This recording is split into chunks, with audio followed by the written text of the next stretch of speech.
non vivo proprio molto serenamente, però insomma non sarà neanche un problema, sarà solo una piccola complicazione ogni tanto. Sto parlando dell'acqua.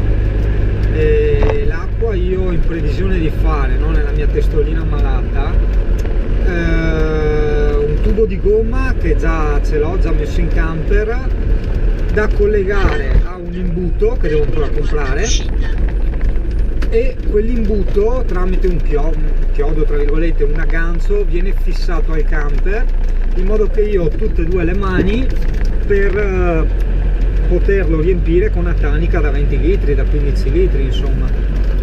Seconda opzione, che spero sia fattibile, è quella che mi sarebbe più congeniale, è prendere un bel tubo di gomma da 6, 7, 8 metri, quel che è, e capire un attimo quali sono gli agganci dei rubinetti e le fontanelle che posso trovare in giro, no?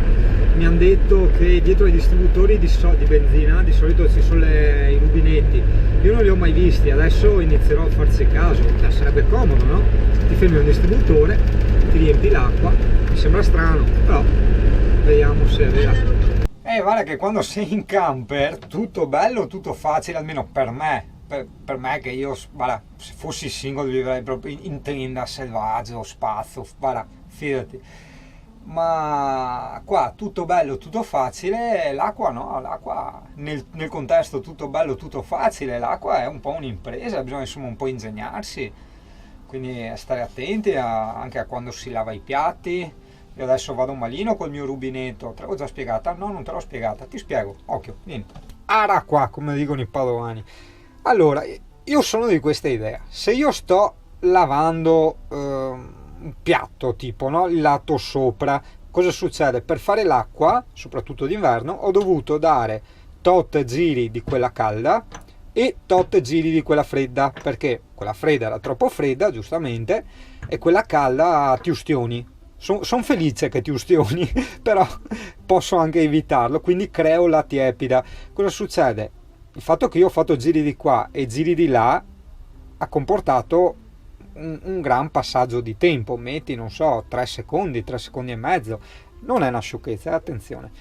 Se io adesso devo girare un attimo il piatto per dargli una veloce grattatina, quindi tempo 2 secondi, 3 secondi, non vado a spegnere l'acqua, perché dovrei girare tutta sta manovella, poi girare tutta st'altra, e poi per riaprirla dovrei rigirare tutta questa e anche trovare la giusta combinazione, e poi rigirare tutta questa qui.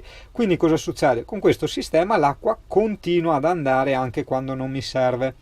Col miscelatore che metterò, che è la levetta, quella come nelle cucine moderne, sinistra, destra, su e giù, cioè con un dito la butti giù e spegni, ti riserve, col dito la butti su e lei ricontinua. Quindi hai, secondo me, un risparmio di acqua, non dico del 50%, però insomma siamo lì, secondo me. Idem in bagno, cioè magari quando ti lavi i denti, no vabbè, spegni e vai a grattarti i denti in giro per il corridoio o fuori dal camper, vai a far vedere alla gente che ti lavi i denti, cioè è bello proprio. Ma se tipo ti lavi le mani, devi un attimo ridarti un'altra insaponata, siccome anche lì c'è il caldo e c'è il freddo, non vai a spegnere per quei 2, 3, 4 secondi che ti insaponi le mani, capisci? E anche lì acqua che va giù per niente. Quindi è chiaro che i 100 litri non bastano mai, cioè. Acqua nel camper, 2 punti, anzi 3, abboniamo come Totò. Allora, io adesso ho scaricato un'app per smartphone, per Android, che si chiama Fontanelle d'Italia. Vicino qua al presunto nuovo lavoro, che ancora insomma non si ha la certezza, non ce ne sono, stranamente, non riesco a trovare, molto strano. Ce n'è a 15 km circa, no?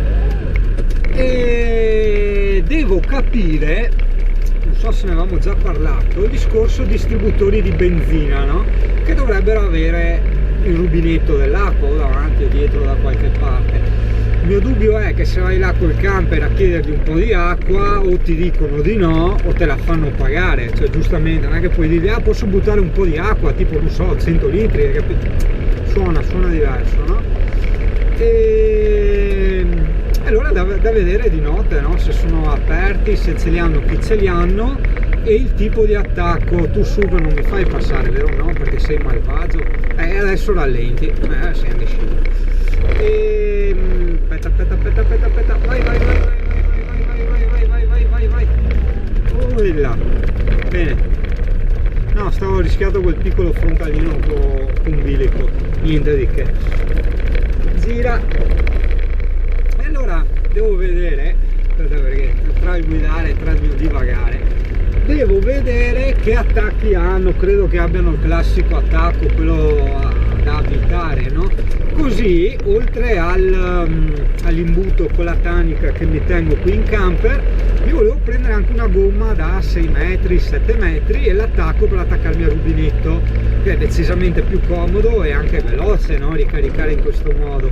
Quindi io adesso sono anche in riserva di benzina. Se il distributore è chiuso, che c'è un self service, do già un'occhiatina. Boh, benzina fatta. Andiamo a vedere qua dietro se possiamo andarci, se vediamo un coso, quello dell'acqua, no? Curiosiamo qua, vediamo. Allora, là vedo dell'acqua, ma è quello per lavare. Qua non vedo rubinetti, c'è un bagno, evento con le docce, eventualmente uno lo prende dal bagno. Qua non ci si passa, c'è una macchina.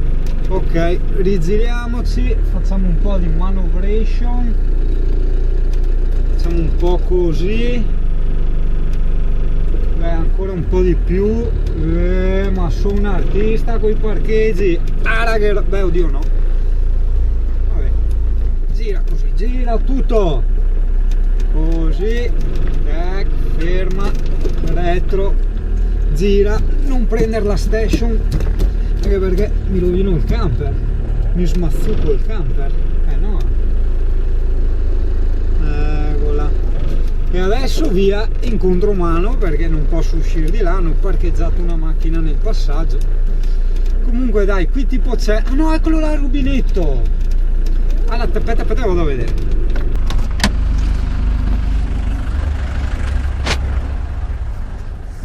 Andiamo a curiosare.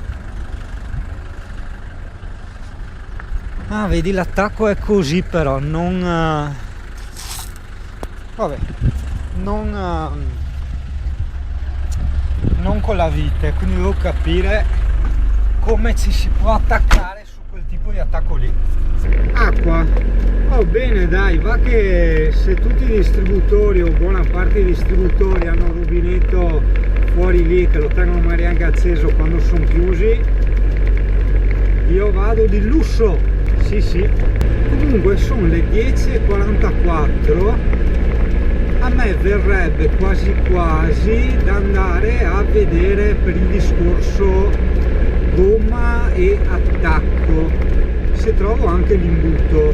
Sì, ho capito com'è l'attacco di quel rubinetto, cioè c'è il rubinetto senza la parte dove ci avviti l'attacco, no? Quindi devo vedere adesso, c'è un negozio, un ferramenta che ha un po' di tutto, quindi vado là, almeno per l'attacco, dopo la gomma la prendo da altre parti che sono più economici. E da vedere se c'è qualcosa a pressione, non so la parola, qualcosa di universale, no? Che tramite magari una levetta si stringe e dentro una guarnizione una gomma e lo attacchi a qualsiasi rubinetto. Secondo me esiste sta roba, vediamo se ce l'hanno. Sto pensando, no beh, tipo 2 metri no, è troppo, anche perché a volte sai magari non puoi parcheggiare il camper in un lato, devi girarlo nell'altro.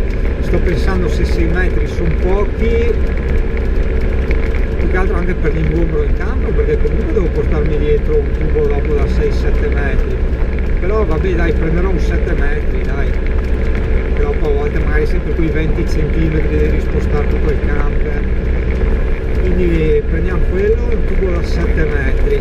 Se trovo un bel imbuto prendo l'imbuto e basta. La tanica ce l'ho a casa, devo solo finire di lavarla, è una da 15 litri mi pare, solo che dentro c'era la benzina e quindi insomma la sto col tempo lavando, devo fare molti lavaggi. No, mi sono dimenticato di andare a prendere la gomma. E vabbè, sono già a casa, ho già attaccato il camper al 220, già parcheggiato, ho fatto il filo alla smart di tanto così. E vabbè, vado oggi pomeriggio, vado in macchina.